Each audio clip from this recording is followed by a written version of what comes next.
Aurreko bideoan, bigarren autentifikazio faktorea duten 3 sarbide metodoak nola konfiguratu ikusi dugu. Orain, 3 metodoen bidez nola sartu ikusiko dugu.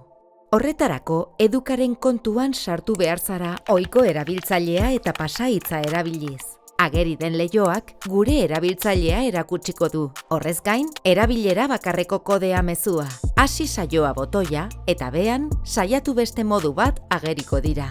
Jo zuzenean, saiatu beste modu bat horretara. Orduan, eskura ditugun sarbide metodo guztiak ikusiko ditugu. Aurreko bideoan konfiguratu ditugun 3 metodoak ikusiko ditugu, beraz. Autentifikazio aplikazioa, segurtasun giltza eta berreskurapeneko autentifikazio kodea. Nola sartu ikusiko dugu orain, metodoz metodo. Gogoratu lehen aukera erabiltzeko, autentifikazio aplikazioa, sakelakoa eskura izan behar duzula.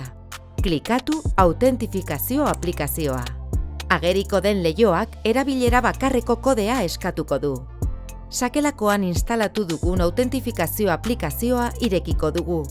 Aplikazioak aldi baterako kode bat sortuko du, erabilera bakarrekoa. 30 segundu baino ez du irauten, baina beste bat sortuko du denbora agortzen bada. Sartu kodea leihoan. Honezkero, bigarren autentifikazio faktorea duten 3 sarbide metodoetako batekin sartu gara gure hezkuntza kontuan. Orain, bigarrena. Sartu berriro edukaren kontuan erabiltzailea eta pasahitza erabiliz. Erabilera bakarreko kodea leihoa ageriko da. Klikatu saiatu beste modu bat. Oraingoan ere, eskura ditugun sarbide metodo guztiak ikusiko ditugu. Bigarren metodoa, segurtasun giltza, aukeratuko dugu. Egin klik. Ageri den leihoak konfiguratuta dugun giltza erabiltzeko eskatuko digu. Klikatu hasi saioa segurtasun giltzarekin. Sartu giltza USB atakan eta ukitu sentsorea, nir egiten duen argi berdea. Gailuan irakurgailu bat instalatuta badugu ordea, hurbildu giltza. Eta barruan gaude jada. Orain, azkena, 3.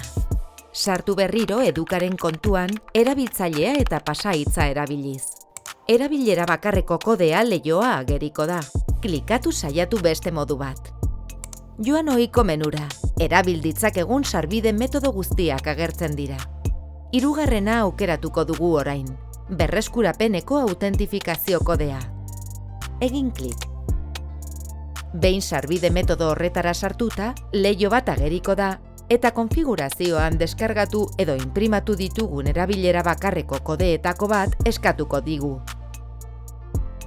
Baina adi, kode jakin bat eskatuko digu, 1, 2, 3. Behin erabilita, ezin izango dugu berriro erabili, erabilera bakarrekoa baita. Sartu eskatutako kodea dagokion eremuan. Klikatu hasi saioa, eta gure kontuan gaude dagoeneko. Gogoratu 3 metodo horiek bermatzen dutela segurtasun maila gehigarria gure kontuetarako. Hezkuntza komunitatearen segurtasuna gure erantzukizun profesionala da. Erabili arduraz gure segurtasuneko tresna.